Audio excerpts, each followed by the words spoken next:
Tras los muros del Vaticano, la tensión ha dejado de ser un secreto de pasillo para convertirse en una tormenta inevitable. Hoy, usted y yo vamos a desentrañar este caso, donde tres de los cardenales más influyentes de la Iglesia Católica se enfrentan a medidas canónicas inminentes. Se han incautado documentos confidenciales y se ha exigido la entrega de los teléfonos de al menos 2 altos cargos para un análisis forense exhaustivo. Aunque no se han confirmado detenciones, una fuente con más de 20 años en la administración vaticana asegura que este proceso ya no tiene marcha atrás. La orden directa procede del mismísimo Papa León XIV, quien, a menos de 13 meses de su elección, ha decidido desafiar a hombres con un poder inmenso dentro y fuera de la Iglesia. No estamos ante una disputa sobre dogmas, liturgia o facciones teológicas enfrentadas. El verdadero trasfondo de esta crisis radica en registros financieros comprometidos, acusaciones de obstrucción y una red de influencia que, según nuestras fuentes, sobrevivió intacta bajo varios pontificados anteriores.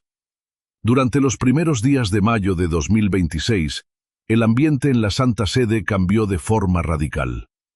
Los murmullos cesaban de golpe cuando ciertos dignatarios entraban en una sala y un silencio tenso se apoderó de pasillos que antes eran tranquilos. Aquellos 3 cardenales implicados confiaban en que el pontífice acabaría negociando para proteger el prestigio de la institución, esperando que el escándalo se disolviera por las vías habituales. Los sospechosos, según revela nuestro confidente, cometieron un grave error de cálculo al juzgar la personalidad del nuevo pontífice. Lo que comenzó apenas 48 horas después del cónclave como una discreta petición de balances contables de los últimos 7 años, acabó destapando una comisión secreta, desajustes en 3 fondos distintos y presiones a un auditor externo. La gravedad del asunto obligó a establecer contactos entre la judicatura vaticana y la italiana. Cada paso de este proceso se registró meticulosamente para evitar que la investigación se tachara de venganza política. Cuando los cardenales comprendieron la magnitud de la trampa, ya era tarde. Suscríbase al canal y active las notificaciones para no perderse ningún detalle. En las siguientes líneas desglosaremos cronológicamente los acontecimientos, partiendo de la primera solicitud de cuentas hasta el cerco judicial sobre la cúpula eclesiástica. Lo verdaderamente alarmante no es la posible caída de estos 3 prelados, sino que la fuente insiste en que ellos representan únicamente el primer nivel de una estructura mucho más profunda. Todo se inició el 8 de mayo de 2025, día en que Robert Francis Prevost fue elegido como el Papa León XIV. Tras el cónclave, la burocracia vaticana esperaba el inicio de una transición rutinaria, llena de formalidades y reuniones de cortesía, pero esa aparente calma se quebró por completo en menos de 48 horas. Exigiendo transparencia absoluta desde el inicio, el nuevo Papa solicitó los documentos financieros originales de los últimos 7 años. No quería resúmenes ejecutivos ni informes editados por los jefes de departamento. El pontífice exigió los datos brutos, incluyendo folios que aún no habían sido preparados para su presentación oficial. Esta orden se transmitió con gran discreción a través de un asistente personal, evitando deliberadamente los canales administrativos habituales. Dicha estrategia impidió que los despachos implicados camuflaran la información contable. La primera reacción de los burócratas fue la dilación, alegando que los archivos estaban dispersos en varios dicasterios y requerían tiempo. Los encargados argumentaron que la contabilidad era en extremo compleja, que las estructuras de control eran independientes y que resultaba imposible entregar todo de inmediato. Nadie se atrevía a contrariar al pontífice abiertamente, pero tampoco colocaban los papeles solicitados sobre su escritorio. Durante 2 semanas, León XIV mantuvo la calma sin presionar a los departamentos ni mostrar frustración en público. El confidente señala que el Papa prefirió observar el comportamiento del sistema, dejando que cada excusa y retraso quedaran registrados formalmente. Aquel silencio no era sumisión, sino una prueba de resistencia para la curia. Pasado ese tiempo, el Papa volvió a exigir la entrega, pero ya no de forma informal. Esta segunda orden se transmitió por conductos oficiales, respaldada por la máxima autoridad jurídica del Estado Vaticano y con un plazo de entrega innegociable. Presten mucha atención a esto, porque aquí es donde el pánico real comenzó a apoderarse de un grupo muy selecto de administradores de la curia. Los murmullos en las oficinas se volvieron sospechosos, los argumentos se modificaron apresuradamente y se recurrió a aliados dentro del colegio cardenalicio.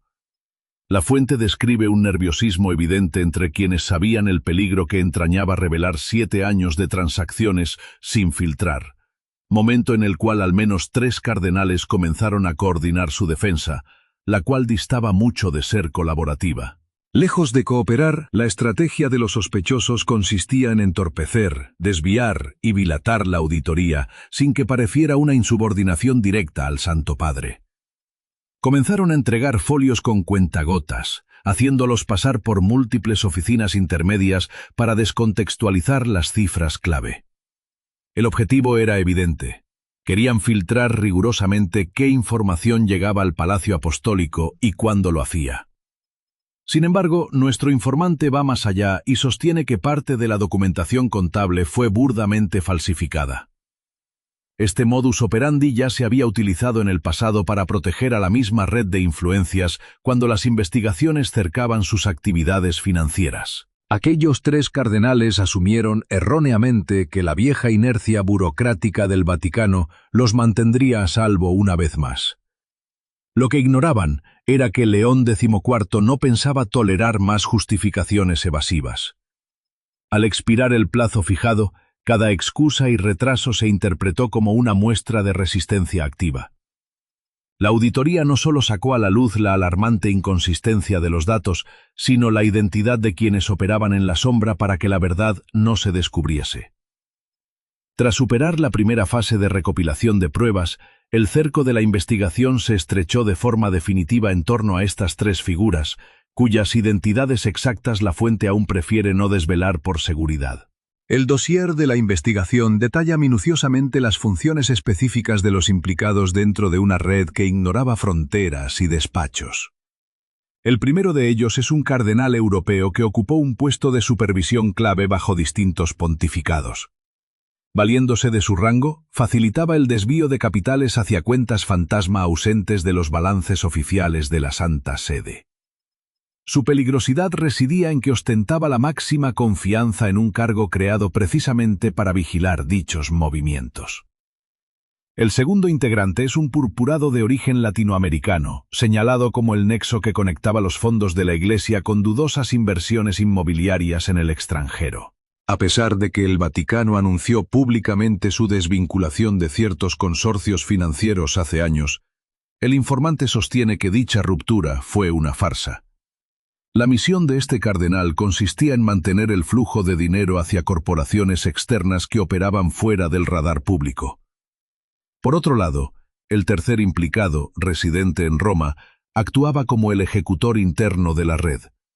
Su trabajo consistía en interceptar cualquier documento comprometedor que se dirigiera a los despachos del Papa y neutralizar a los funcionarios que hacían demasiadas preguntas.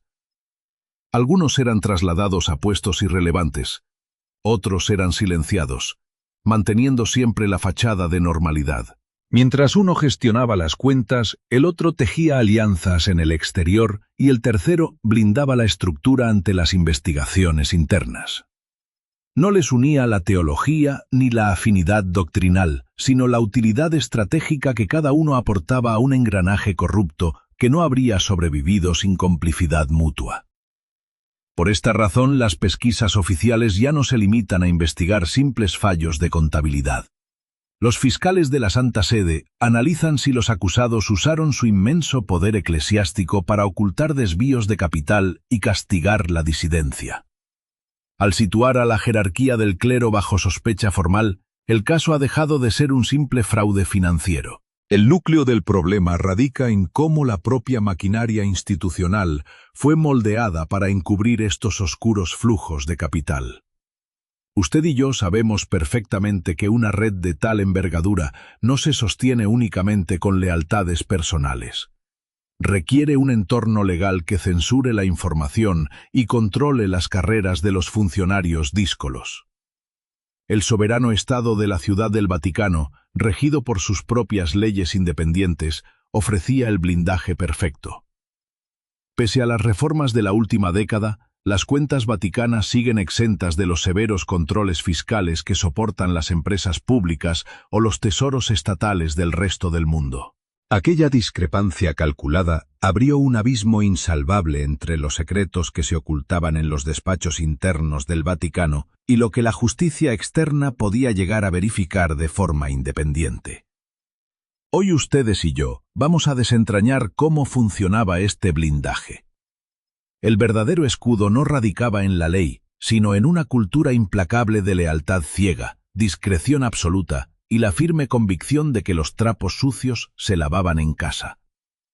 Según revelan nuestras fuentes, el sistema premiaba el silencio con ascensos discretos y castigaba la curiosidad con el vacío más absoluto. Bastaba con borrar una reunión de la agenda o desviar un traslado sin dar explicaciones para neutralizar a cualquiera. Nadie necesitaba amenazar, el miedo al ostracismo bastaba. Dentro de aquellos muros, la resistencia pasiva no parecía una traición, sino un procedimiento habitual. Un expediente traspapelado se justificaba como un simple retraso burocrático, un traslado repentino se camuflaba como rutina administrativa y la pérdida de documentos comprometedores se achacaba a la complejidad de los dicasterios. Eran pequeños sabotajes indetectables que, sumados, formaban una muralla impenetrable para proteger a la red. Sin embargo, el Papa León XIV accedió al trono sin deberle nada a ese entramado. Al estar completamente libre de deudas con la jerarquía financiera romana, los canales habituales de chantaje resultaban inútiles contra él. Aquellos hombres, acostumbrados a ralentizar el poder, chocaron contra un muro. La vieja guardia vaticana se encontraba de pronto ante un pontífice dispuesto a utilizar el peso de su cargo para dinamitar el mismo sistema que durante décadas los había protegido. Robert Francis Prevost conocía las entrañas de la Iglesia, pero jamás había dependido de las turbias estructuras financieras que ahora estaban bajo sospecha. Su trayectoria, que abarcaba desde Chicago y Perú hasta el liderazgo de la Orden Agustina y el dicasterio para los obispos, le otorgaba una perspectiva única. Sabía cómo funcionaban las presiones internas, pero no le debía su mitra a la red de influencias. Su ascenso no fue un azar.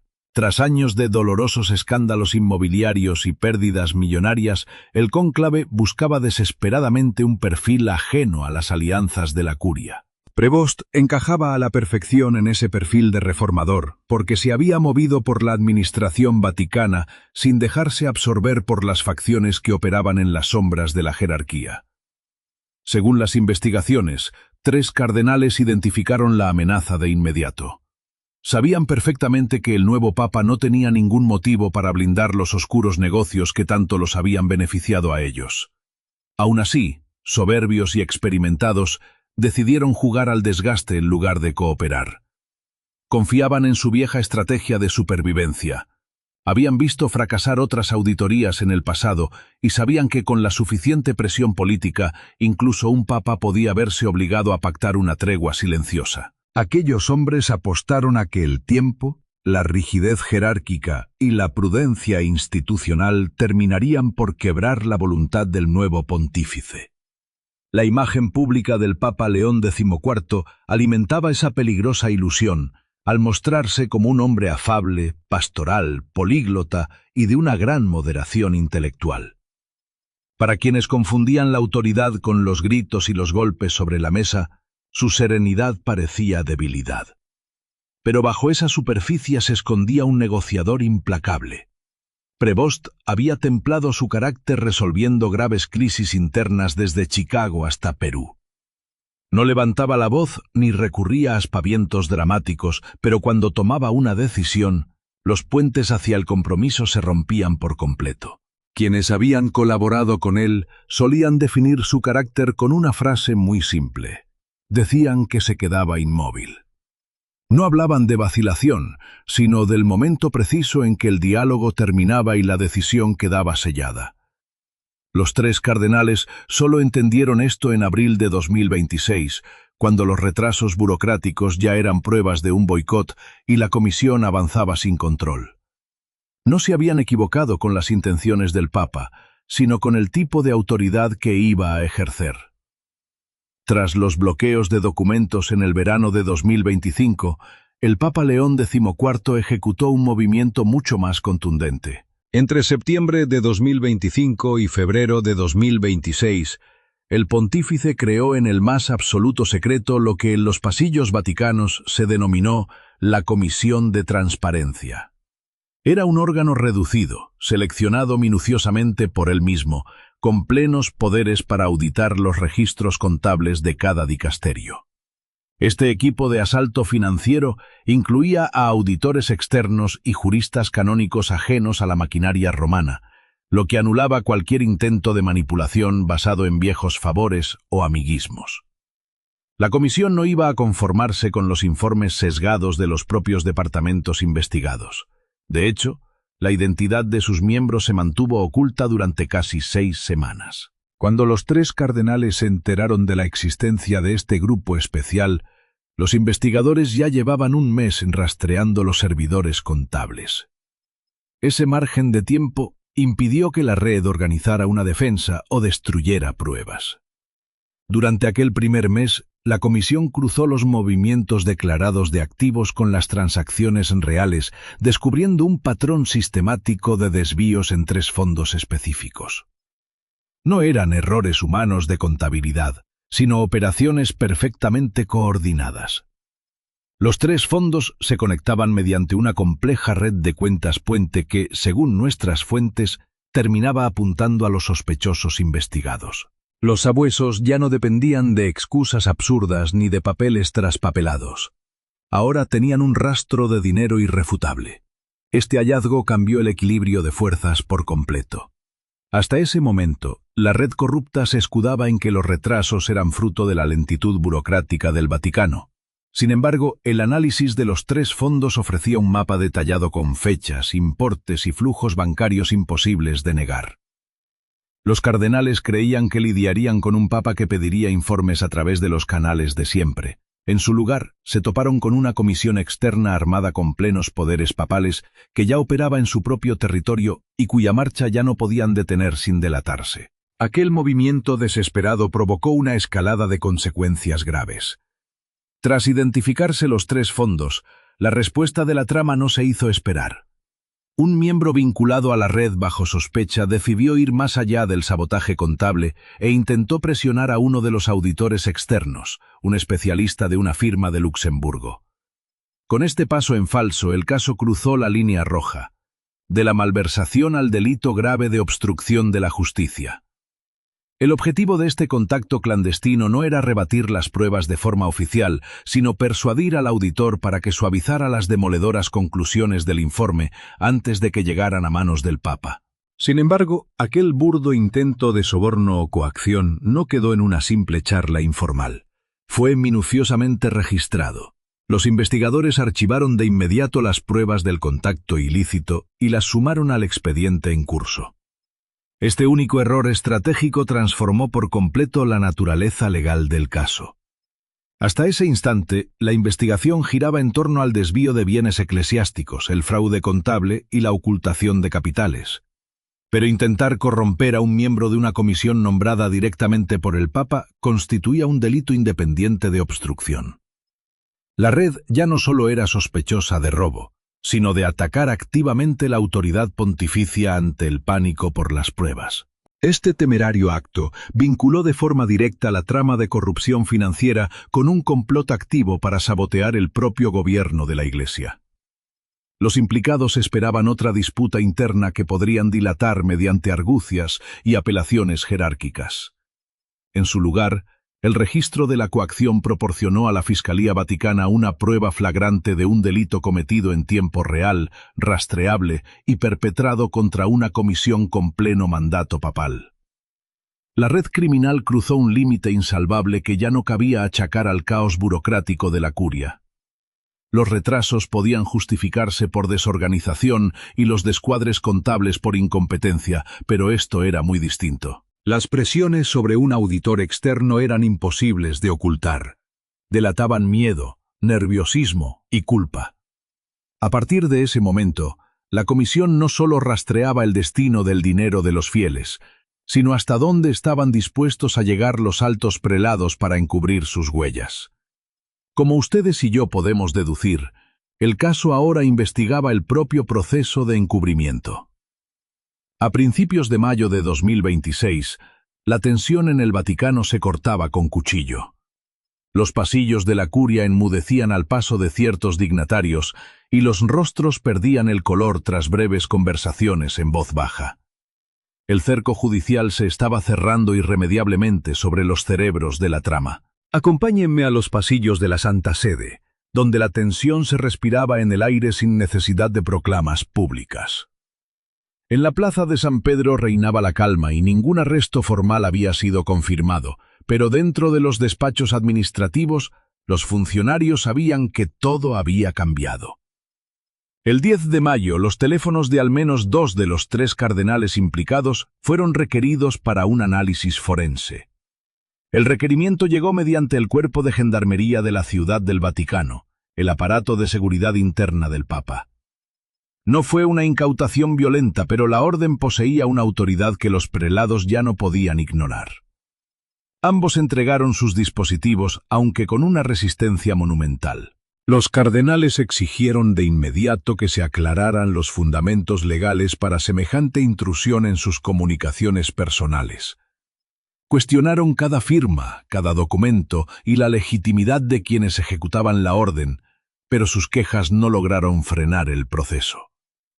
La base jurídica de la investigación emanaba directamente de la doble condición del Papa León XIV. Él no actuaba únicamente como el guía espiritual de la Iglesia Católica, sino como el monarca absoluto de un Estado soberano con su propio código penal y tribunales de justicia. Un mandato papal formalizado posee una fuerza jurídica casi imposible de revocar o contestar dentro de los muros vaticanos. Todo formaba parte de una estrategia milimétrica, fría y perfectamente autorizada desde la cumbre. Los encargados de la investigación no daban pasos en falso ni operaban al margen de la ley vaticana, sino que utilizaban su resorte más poderoso. Hasta ese momento los cardenales confiaban en que el inmenso coste político frenaría al sumo pontífice antes de que osara tocar sus dispositivos privados. Esperaban la clásica negociación diplomática, largas demoras o un pacto silencioso que salvara la reputación de todos. Sin embargo, la inspección de los terminales demostró que León XIV ya había asumido el precio de un conflicto abierto. Su reacción fue gélida y precisa, sin discursos incendiarios ni purgas teatrales. Se pidieron los terminales, se anotaron las quejas y la maquinaria judicial siguió su curso. Aquella quietud sepulcral fue lo que los acusados no supieron calibrar. Aquellos hombres cometieron el error de confundir la cautela con la indecisión, y la paciencia del Papa con la debilidad de su mandato. Sin embargo, al llegar el 10 de mayo, el denso silencio que envolvía las pesquisas dejó de ser su escudo protector para convertirse en una trampa que se cerraba a su alrededor. El caso penal se situaba ahora en una peligrosa encrucijada entre el derecho penal del Vaticano y la estricta autoridad canónica. Las sospechas financieras apuntaban a un presunto fraude, al quebrantamiento de deberes fiduciarios y a la malversación de activos eclesiásticos dentro del territorio soberano. Pero la acusación de obstrucción agravaba todo, al implicar interferencias con una comisión papal directa. Las consecuencias iban mucho más allá de una simple jubilación forzosa. Si el proceso judicial continuaba avanzando y se demostraban las graves acusaciones, la inhabilitación absoluta para ejercer cualquier cargo eclesiástico sería inevitable. La expulsión definitiva del colegio cardenalicio requeriría un decreto expreso y personal del propio León XIV, lo que colocaba el desenlace de esta crisis directamente sobre sus hombros. Los informes también sugerían la posibilidad de un arresto domiciliario en alguna residencia reservada de la curia o la detención directa dentro de las fronteras vaticanas. No se contemplaba un traslado inmediato a prisiones italianas ni juicios bajo la legislación civil de ese país, ya que requeriría un complejo tratado de extradición que la diplomacia del Papa prefería evitar para proteger su soberanía. Cada mínimo detalle del protocolo era crucial, porque el pontífice se medía contra expertos conocedores de los blindajes legales del Vaticano. Una incautación apresurada, un documento mal redactado o un tribunal improvisado habrían dado a los sospechosos el pretexto perfecto para invalidar toda la investigación. Por ello, León XIV prefirió actuar siguiendo las mismas normas rígidas que históricamente protegían a la curia. Según fuentes internas, la Comisión de Transparencia operaba con plenas facultades jurídicas y la entrega de los terminales se solicitó de manera oficial, descartando la coacción física. Al abrir la causa penal mediante los canales judiciales ordinarios de la Santa Sede, el Papa neutralizó cualquier intento de alegar un abuso de poder. Aquella pulcritud formal alejaba los hechos de cualquier sospecha de purga política o vendetta personal de la cúspide. Ninguno de los sospechosos había sido condenado de antemano, y los cauces oficiales les permitían recibir notificaciones, nombrar asesores canónicos y armar su defensa. La verdadera asfixia residía en que, una vez emitido el requerimiento, la vía judicial no se podía detener ni esquivar. Varias fuentes del entorno papal apuntaban a que las notificaciones formales se entregarían pocos días después del análisis de los móviles realizado el 10 de mayo. Cuando un emisario del tribunal entregase las acusaciones por escrito y se fijaran los plazos improrrogables de respuesta, los rumores se transformarían en un cara a cara judicial imposible de negociar en la sombra. Se barajaba con firmeza la posibilidad de que al menos uno de los 3 investigados decidiera cooperar tras recibir la citación formal. Aunque la fuente interna declinó revelar su identidad, insinuó que sus declaraciones aportarían luz sobre un entramado mucho más amplio y oscuro. En cambio, se preveía que los otros 2 opondrían una feroz resistencia ante el avance del tribunal. Uno de ellos, de hecho, ya había mantenido discretos contactos con bufetes civiles externos en lugar de acudir a penalistas especializados en derecho canónico. Buscaba desesperadamente algún tipo de inmunidad fuera de las fronteras vaticanas o una argucia jurídica internacional que congelara el caso. No obstante, esos intentos desesperados apenas ofrecían salidas viables frente a la soberanía papal. Ahora presenciaban cómo un engranaje implacable reducía a cenizas su supuesta influencia política, dejándola sin valor ante el peso de las pruebas. La trampa no consistía en un arresto espectacular en mitad de la noche, sino en una secuencia de decretos impecables que dinamitaban sus vías de escape paso a paso.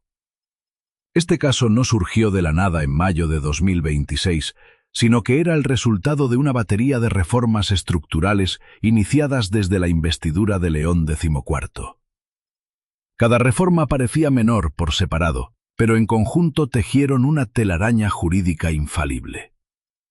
En junio de 2025, el Papa reemplazó la cúpula de la supervisión financiera vaticana por expertos externos ajenos a las redes de poder internas de la curia.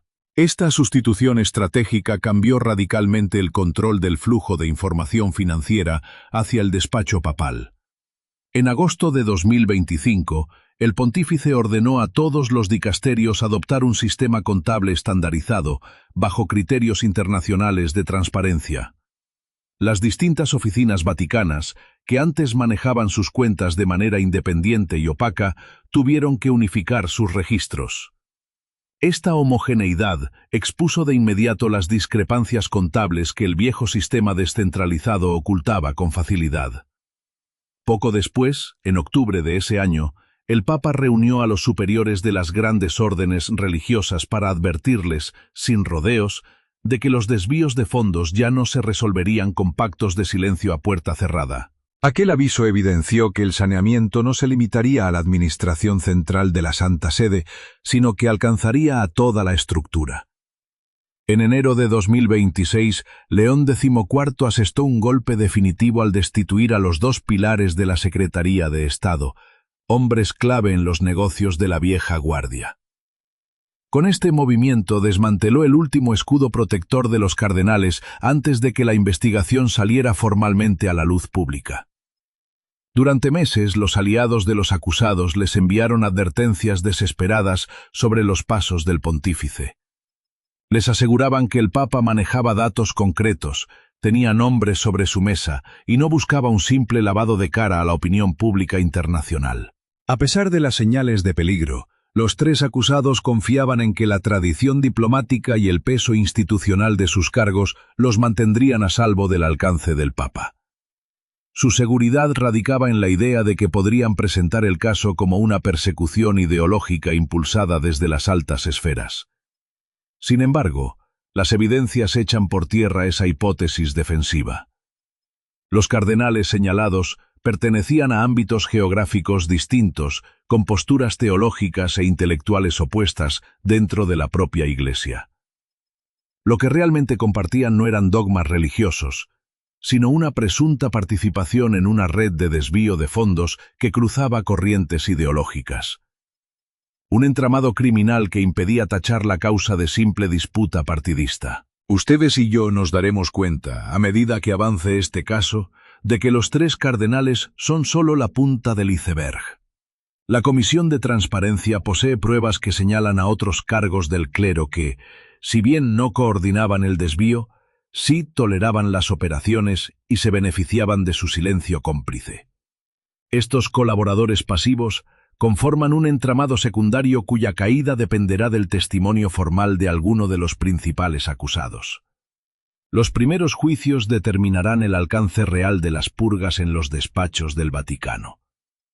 Al ser preguntada sobre si el Papa León XIV comprendía la magnitud de la corrupción descubierta bajo su jurisdicción, la fuente interna respondió de inmediato de forma afirmativa. Usted y yo sabemos que el secreto mejor guardado en Roma es el poder. Ciertas fuentes aseguran que el sumo pontífice conocía el alcance real de esta red desde febrero de 2026. La duda no radicaba en si la investigación continuaría, sino en cómo controlaría el Papa las consecuencias institucionales. Expulsar a 3 cardenales en activo enviaría un mensaje demoledor al colegio cardenalicio, demostrando que la autoridad papal no es solo espiritual, sino un poder ejecutivo real en la jurisdicción del Vaticano. Gobiernos laicos y católicos de todo el mundo observarían con lupa este movimiento, sabiendo que cada paso tendría repercusiones mucho más allá de los acusados. Cada paso del pontífice requería una precisión quirúrgica, pues una decisión legalmente justificada aún podía desatar protestas y alterar el frágil equilibrio de poder con el colegio cardenalicio. A pesar del peligro, la maquinaria judicial no se detuvo. Los 3 purpurados señalados ya no representaban la totalidad del escándalo, sino la superficie de una investigación profunda que ya salpicaba a oficinas financieras, cuentas opacas en el extranjero y altas esferas del clero. El destino de estos hombres decidiría si la Santa Sede echaría el cierre tras esos 3 nombres o si dejaría que las pruebas siguieran tirando del hilo. Las notificaciones formales debían entregarse días después de la revisión del 10 de mayo. En los despachos vaticanos se sospechaba que uno de los prelados estaba dispuesto a cooperar, un testimonio que decidiría si las pesquisas se limitaban a los 3 sospechosos o si destaparían la red identificada por la comisión. El caso ya había traspasado las murallas de Roma. Diversas fuentes confirman que el Vaticano notificó a la justicia italiana que el asunto se resolvería bajo su estricta jurisdicción. El Papa León XIV no solo lideraba una purga interna, sino que impedía que tribunales externos tomaran el control. Los acusados creyeron que el coste político frenaría al pontífice, pero éste documentó cada paso y avanzó sin hacer ruido. Suscríbase al canal y active las notificaciones, pues este podría ser solo el inicio de una trama mucho mayor.